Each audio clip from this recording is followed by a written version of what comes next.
The three types of Christians who are LGBTQ plus.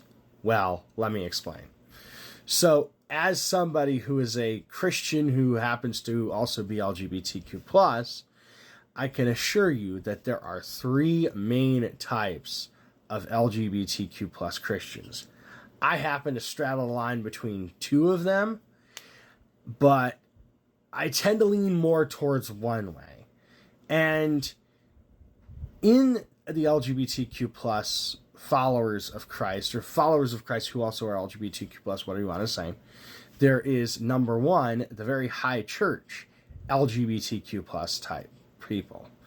They like the fancy robes, they like the stoles, they like the bells and the smells, they like the big processions, the torch candles, the cross and the crucifix and procession. They love all of the fancy stuff and all of the fancy ritual that goes along with being high church.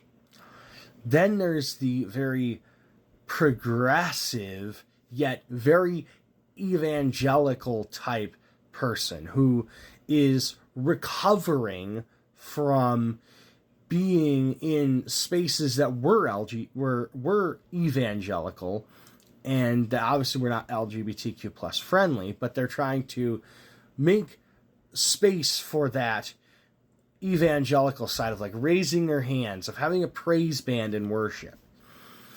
And then there are the people who are in the middle of that.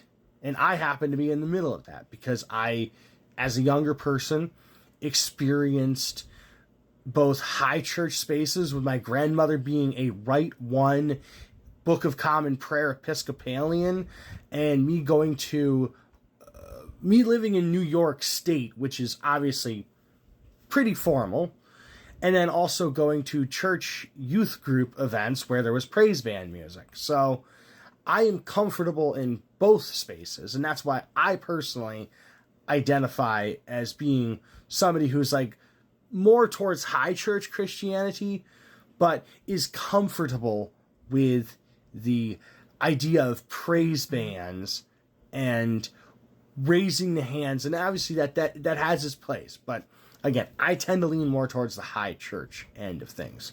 So yeah, those are the three types of LGBTQ or Christians who happen to be LGBTQ plus. Peace and blessings, y'all.